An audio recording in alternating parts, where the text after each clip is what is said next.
కార్యాలయాలకి వెళ్ళాలంటే ప్రజలు పడిపోయేవాళ్ళు. ఒకప్పుడు పూర్వపు కాలంలో తహసీల్దార్ ఆఫీస్కి వెళ్ళాలంటే బాగా భయంగా ఉండేది. ఏమవుతుందో అది వాళ్ళ భయంతో జనాలు వెళ్ళేవాళ్ళు. అయితే రాను రాను ఆ పద్ధతి పోయింది. నేను చిన్నప్పుడు బ్యాంకుకి పోవాలన్నా పోస్ట్ ఆఫీస్కి పోవాలన్నా నాకు భయం ఉండేది. నేను నిజం చెప్తున్నాను.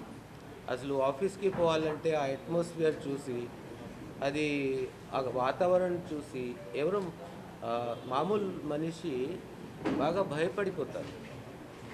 ఈ వ్యవస్థ రాను రాను చేంజ్ అయింది. ఈరోజు మనం బ్యాంక్కి పోతే నేరుగా బ్యాంక్ మేనేజర్ రూమ్లోకి పోయి మాట్లాడుకోవచ్చు, ఆ భయం లేదు. తహసీల్దార్ ఆఫీసులు, ఎండిఓ ఎంఆర్ఓ ఆఫీసులు, అన్ని ఆఫీసులు ఇలా తయారైంది. గౌరవనీయులైన ముఖ్యమంత్రి వర్యులు ఏం చెప్పారంటే ప్రభుత్వ కార్యాలయాలకి జనాలు వస్తారు, వాళ్ళకి మనం మంచిగా చూసుకోవాలి, వాళ్ళకి మర్యాదపూర్వకంగా మనం చూసుకోవాలి. ఎందుకంటే ప్రభుత్వం ప్రజల కోసం ఉంది, అపోజిట్ కాదు. అదేవిధంగా ప్రభుత్వ అధికారులు లాగా కాదు, వాళ్ళు ప్రజా సేవకుల్లాగా ముందుకి రావాలి. ప్రజలు రకరకాల కారణాల వలన గవర్నమెంట్ ఆఫీసెస్కి వస్తారు.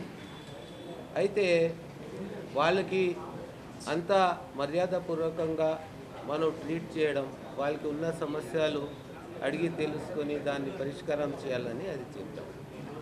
సబ్ రిజిస్ట్రార్ ఆఫీసులు మాత్రం పాత పద్ధతి, ఎప్పుడైతే బ్రిటిష్ కాలంలో పెట్టినటువంటి పద్ధతి, ఒక కోర్ట్ లాగా ఒక పోడియం మీద కూర్చుని రెడ్ క్లాత్ పెట్టేసి ఆ పరిస్థితి గమనించడం జరిగింది.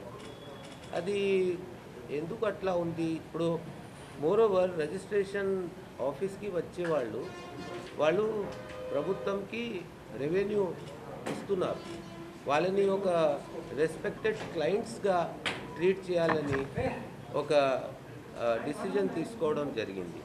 రెస్పెక్టెడ్ క్లయింట్గా ట్రీట్ చేయాలంటే ఆ సబ్ రిజిస్ట్రార్ ఆఫీస్లో ఉన్నటువంటి ఏదైతే అట్మాస్ఫియర్ ఉందో, అంబియన్స్ ఉందో, అది చూస్తే అది ఇంటిమిడేటింగ్గా ఉంటుంది మామూలు ప్రజలకి. అది ఏదో మేము ఎక్కడో కోర్టుకి వచ్చినట్టు అది నిలబడి మాట్లాడటం అలా జరిగే పద్ధతి అయితే, ఈ పద్ధతిని స్వస్తి చెప్పాలని ప్రభుత్వం ఆ నిర్ణయానికి వచ్చింది. ఆ నిర్ణయం ప్రకారంగా మొన్న ఒక సర్కులర్ ఇవ్వడం జరిగింది. అన్ని సబ్ రిజిస్ట్రార్ ఆఫీస్లో ఆ మార్పులు చేయడం జరిగింది.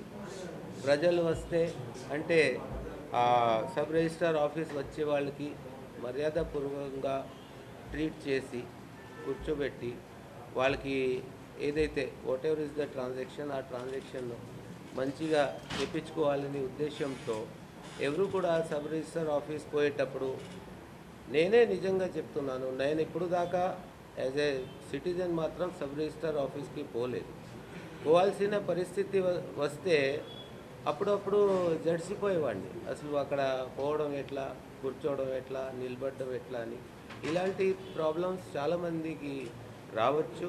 ఇది ఒక మంచి రిఫార్మ్ కింద తీసుకోవాలని నేను మీ అందరికీ విజ్ఞప్తి చేస్తున్నాను. గౌరవనీయులైన ఎమ్మెల్యే గారిని మాట్లాడమని కోరుతున్నాను.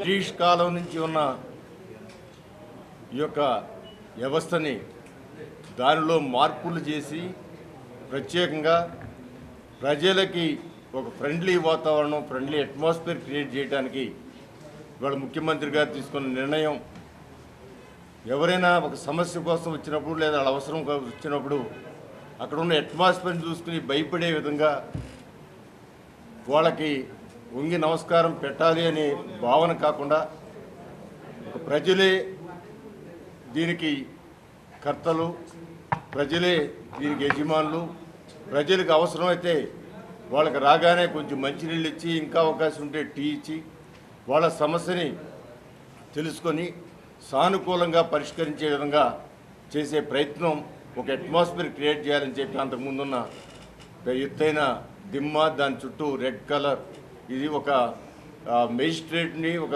జడ్జి గారిని మనం చూసి ఏ విధంగా జడ్జి గారి దగ్గరికి వెళ్తే ఎంతలా వాళ్ళే ఎమ్మెల్యే కావచ్చు, ముఖ్యమంత్రి కావచ్చు, ఎవరైనా కూడా, లేదా ఒక అధికారి కావచ్చు, వాళ్ళ ముందు చేతులు కట్టుకుని నిలబడే వ్యవస్థలో ఆ విధంగా అది అక్కడే దానికి పరిమితి చేసి దానిలో ఉన్న అన్ని చోట్ల కూడా అలాంటి సిస్టంలో తీసేయాలని చెప్పి మార్పు తీసుకొచ్చి ప్రజల్లో ఒక మనస్తత్వం, ఇది మన ప్రభుత్వం, అధికారులు మన కోసం ఉన్నారు, మనకి సేవ చేయడానికే ఈ యొక్క అధికారులు ఉన్నారు అనే భావన కలిగించడానికి, అదేవిధంగా అధికారులు కూడా వాళ్ళకి సర్వీస్ చేయడమే మన జయం అనే భావన అధికారులు కలగడానికి ఒక మంచి మార్పు చేశారు. దానికి వాళ్ళ గుణదల్లో మరి సిఎస్ గారు, సిసోడియా గారు వచ్చి ఆ కార్యక్రమాన్ని ఏదైతే దిమ్ముందో దాన్ని పగలగొట్టే కార్యక్రమానికి ఈ రోజున ప్రారంభం చేసి ఈ కార్యక్రమం ఇచ్చేశారు. వారికి మనస్ఫూర్తిగా నేను కృతజ్ఞత తెలియజేస్తున్నాను. ముఖ్యమంత్రి గారు ఆలోచనని మరి చక్కగా అమలుపరుస్తున్న సిసోడియా గారికి కూడా నేను మనస్ఫూర్తిగా కృతజ్ఞత తెలియజేస్తూ ఇది ప్రజల కోసం ఏర్పాటు చేసిన కార్యక్రమంగా నేను భావిస్తా ఉన్నాను. స్టాంప్ పేపర్ అనేది ఏర్పడింది. స్టాంప్ పేపర్లు వస్తున్నాయా? ఈ స్టాంప్ పేపర్స్ ఈ స్టాంప్ పేపర్లకి స్టాంప్ పేపర్లకి వ్యత్యాసం ఉంటుందని వ్యత్యాసమే ఉంది. స్టాంప్ పేపర్ క్వాలిటీ అది లేదు సరిగా. Stamp non judicial stamp paper అయితే సఫిషియెంట్ క్వాంటిటీస్ మొత్తం స్టేట్లో ఉన్నాయి. సుమారు 40 లక్షల పేపర్లు ఉన్నాయి. సో స్టాంప్ కొరత అయితే మాత్రం ఏమీ లేదు.